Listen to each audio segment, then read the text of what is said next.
Hello guys, welcome to Tutorly. So, in today's video, I'm going to show you exactly how to remove background in Affinity Photo. If you want to isolate a product, create a clean cutout for a thumbnail, or drop your subject onto a new scene, this quick method will get you there fast while keeping edges looking natural. A transparent background also gives you much more flexibility because you can place the subject over different colors, graphics, photos, or designs without having to redo the cutout. Open your image in Affinity Photo and make sure you're in your main editing workspace. At the top, click Pixel View so you're looking at the exact raster result of your edits. This view makes jagged edges, halos, and fine details easier to judge as you work, which means fewer surprises later. It's especially helpful to check the image closely if you plan to use the cutout in a professional design, because small edge problems can become much more noticeable when the subject is placed against a contrasting background. Next, look to the toolbar on the left and choose the Brush Selection tool. This tool lets you paint a selection, and it's ideal for separating a subject from a background. Adjust the brush size so it's just a bit larger than the details you're tracing. A smaller brush hugs edges more precisely.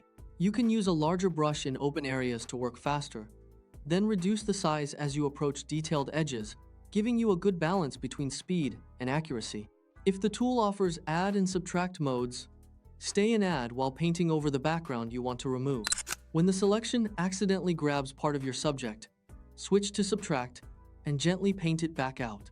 Zoom in around tricky areas like hair, fingers, or soft fabric, and take your time. Clean selections here will save you extra cleanup later.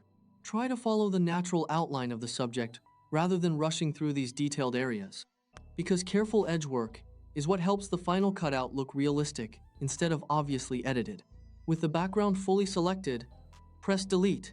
You should see a checkerboard pattern where the background used to be, indicating transparency. If you notice leftover patches or halos, undo. Refine the selection by alternating between add and subtract, and delete again.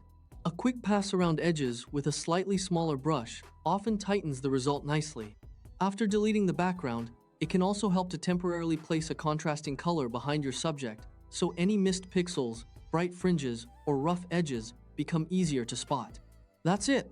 Open the image, switch to Pixel View, paint the background with the Brush Selection tool, and delete.